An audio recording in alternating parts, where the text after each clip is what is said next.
Livro Mais Esperto que o Diabo, de Napoleon Hill.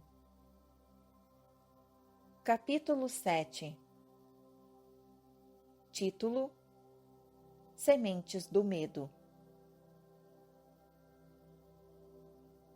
Pergunta: seguidamente fico imaginando por que a sua oposição, que nós humanos chamamos de Deus, simplesmente não aniquila você.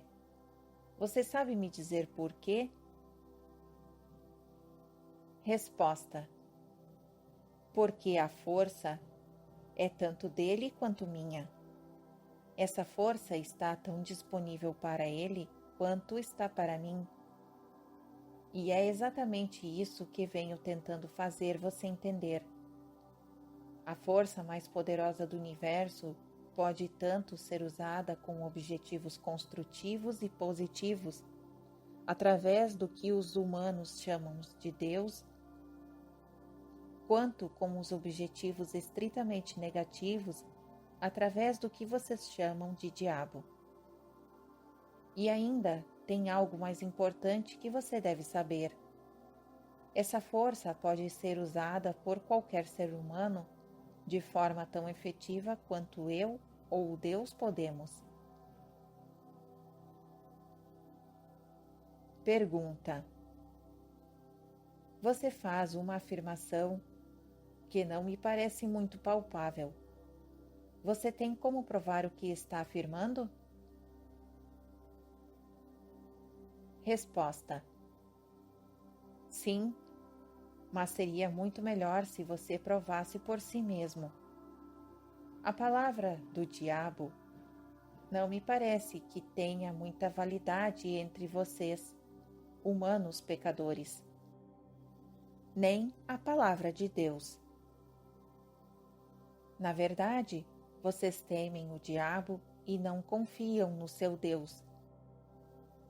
Por isso, vocês têm apenas uma fonte disponível através da qual vocês podem se apropriar do benefício da força universal, que é justamente confiando e usando a sua própria força do pensamento. Esse é o caminho direto para a central universal da inteligência infinita. Não há outro caminho disponível a ser trilhado para qualquer ser humano. Pergunta: por que nós, seres humanos, não achamos o caminho para a inteligência infinita antes? Resposta: porque eu os interceptei primeiro e os tirei do caminho, plantando nas suas mentes pensamentos que destroem a sua força de tal forma que vocês não conseguem usar a sua mente de forma adequada. Fiz com que fosse atrativo para vocês usar o poder da inteligência infinita a fim de obter fins negativos através da ganância, da avareza, da luxúria, da inveja e do ódio. Lembre-se, a sua mente atrai aquilo que ela mais enfatiza. Para mantê-los longe da minha oposição, tudo o que eu tinha de fazer era alimentá-los com pensamentos que fossem úteis à minha causa. Pergunta: se estou entendendo, o que você quer dizer é que nenhum ser humano precisa temer o diabo ou se preocupar em bajular a Deus. Resposta: é precisamente isso. Essa admissão pode afetar minha reputação, mas também, ao mesmo tempo, pode atrapalhar a minha oposição, já que ela abre espaço para enviar mais humanos diretamente para a fonte de toda a força.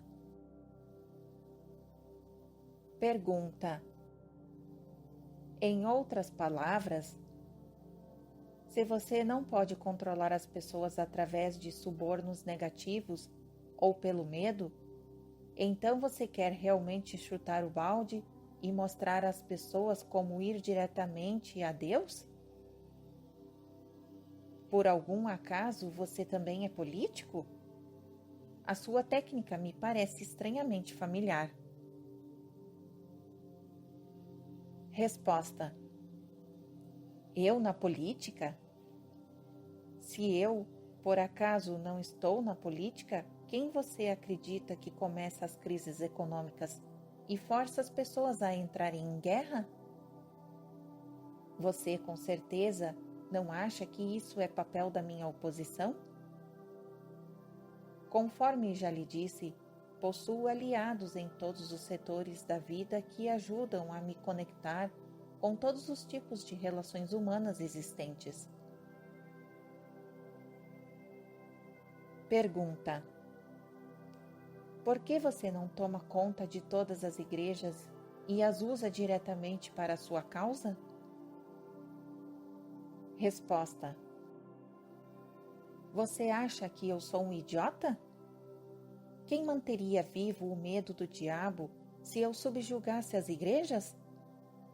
Quem serviria de isca para atrair a atenção das pessoas enquanto eu manipulo as suas mentes, se eu não tivesse algum tipo de agente através do qual eu pudesse semear as sementes do medo e da dúvida? A coisa mais inteligente que eu faço é justamente usar os aliados da minha oposição para manter sempre vivo o medo do inferno nas mentes das pessoas. Enquanto as pessoas temerem algo, não importa o que, eu manterei meu controle sobre elas. Pergunta: eu estou começando a entender o seu esquema. Você usa as igrejas para plantar a semente do medo, da incerteza e da indefinição nas mentes das pessoas. Esses estados negativos da mente fazem com que as pessoas formem o hábito da alienação. Esse hábito acaba cristalizando-se permanentemente através do ritmo hipnótico. Então a vítima torna-se indefesa para se ajudar. Isso está correto? O ritmo hipnótico, então, é algo para ser observado e respeitado? Resposta: o melhor modo de dizer a verdade é que o ritmo hipnótico é algo a ser estudado, entendido e voluntariamente aplicado para que se possa conseguir alcançar metas e desejos determinados. Pergunta: se a força do ritmo hipnótico não é voluntariamente aplicada para se conseguir fins determinados, ela pode ser um grande perigo? Resposta: sim, e também porque ela funciona automaticamente. Se ela não for conscientemente aplicada para obter um determinado resultado desejado, poderá e certamente fará com que se obtenham resultados indesejados. Pegue a simples ilustração do clima, por exemplo. Qualquer um pode ver e entender que a natureza força cada ser humano, a cada elemento da matéria, a ajuntarem-se ao seu clima. Nos trópicos, ela cria as árvores que dão frutos e se reproduzem. Ela força as árvores a ajustarem-se ao seu sol escaldante.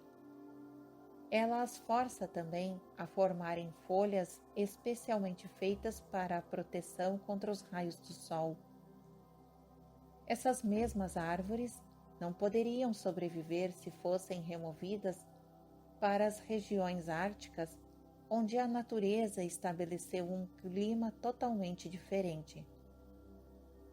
Nos climas mais frios, ela cria árvores que são ajustadas para sobreviver e se reproduzir, mas elas não poderiam sobreviver se fossem transplantadas nas regiões tropicais. Da mesma maneira, a natureza abriga os seus animais, dando a cada um deles um tipo de clima diferente e um tipo de cobertura, para que eles tenham conforto e sobrevivam nesse clima. De uma maneira similar, a natureza força a mente dos homens. Todas as influências que este recebe de seu ambiente e que muitas vezes são mais fortes do que os próprios pensamentos dos indivíduos. As crianças são forçadas pela natureza a receber influência de todos à sua volta, a não ser que seus próprios pensamentos sejam mais fortes que essas influências. A natureza estabelece um ritmo definido para cada ambiente, e tudo dentro desse ritmo é forçado a entrar em sua frequência. O homem, sozinho, possui o poder de estabelecer o seu próprio ritmo de pensamento, considerando que ele exercita esse privilégio antes de o ritmo hipnótico ter forçado sobre ele as influências de seu ambiente. Todas as casas, todos os tipos de negócios, toda cidade e vilarejo e cada rua do centro comunitário tem o seu próprio definido e discernível ritmo. Se você deseja conhecer a diferença que existe na frequência de ritmos das ruas, dê uma caminhada na Quinta Avenida em Nova York. E depois, desça uma rua em direção aos bairros pobres. Todas as formas de ritmo tornam-se permanentes com o tempo. Pergunta: cada indivíduo possui o seu próprio ritmo de pensamento? Resposta: sim, essa é precisamente a maior diferença entre os indivíduos. A pessoa que pensa em termos de poder, sucesso, opulência, define um ritmo tal que atrai essas possessões desejáveis. A pessoa que pensa em termos de miséria, escassez, fracasso, desencorajamento e pobreza atrai essas influências indesejáveis. Isso explica por que tanto o sucesso quanto o fracasso são resultados do hábito. O hábito estabelece o ritmo de pensamento, e esse ritmo atrai o objeto que, por sua vez, representa os pensamentos dominantes. Pergunta: o ritmo hipnótico, por acaso, é algo que se parece com um ímã que atrai coisas que possuam uma afinidade magnética? Isso está correto? Resposta: sim, isso está correto. Esse é o motivo por que todos aqueles que são orientados para a pobreza acabam acumulando-se nas mesmas comunidades. Isso explica aquele velho adágio: a miséria adora a companhia.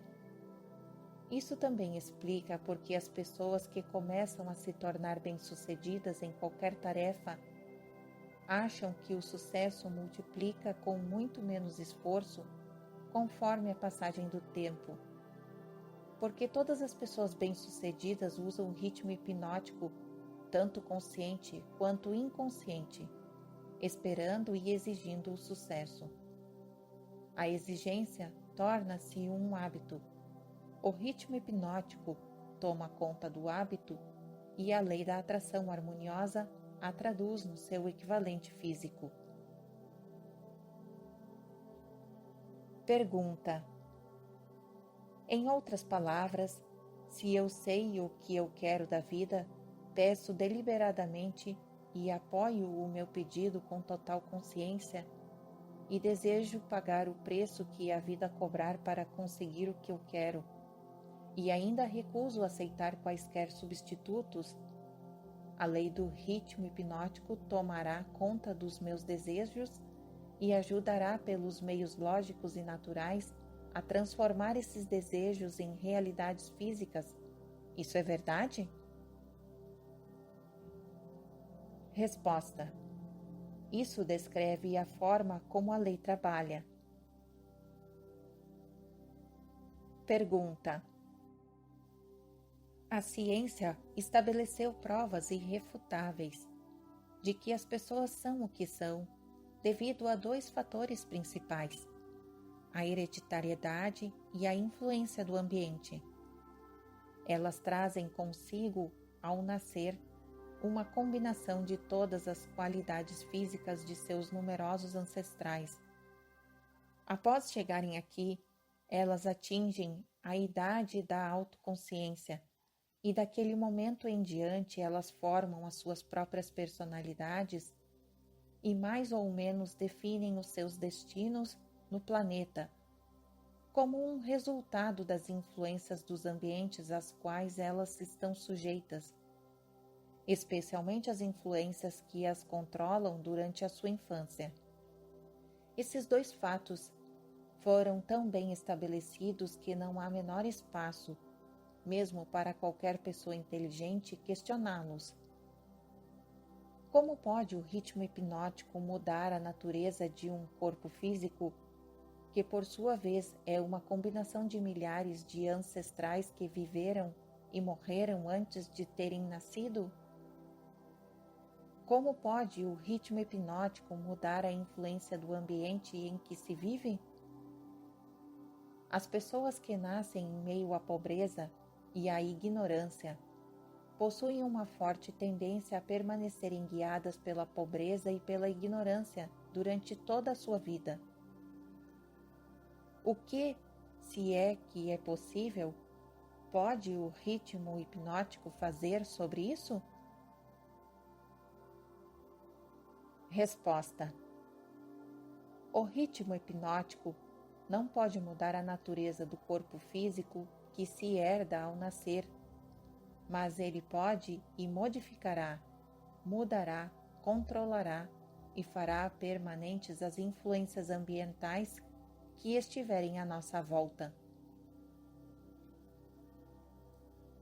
Pergunta: se entendi o que você quer dizer, das duas, uma: ou o ser humano é forçado pela natureza a aceitar e tornar-se parte do ambiente que ele escolhe, ou as forças do ambiente são impostas sobre ele.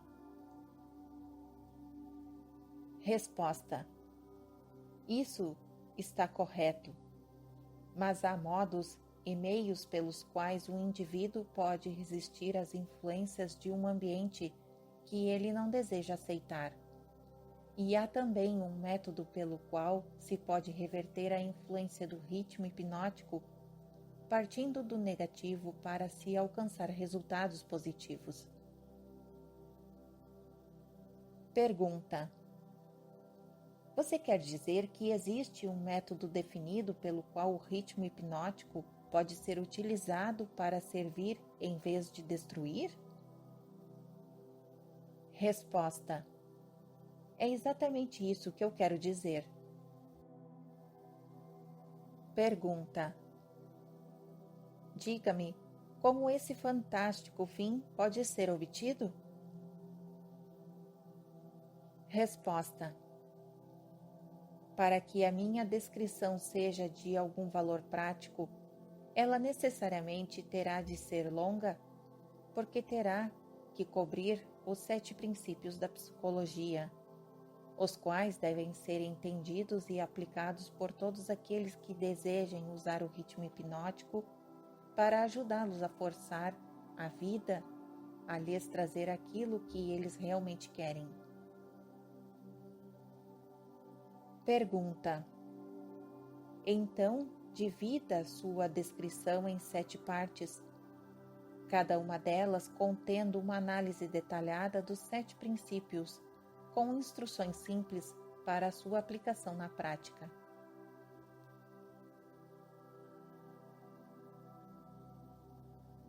Fim do capítulo 7. Continuação da entrevista no capítulo 8 no próximo áudio.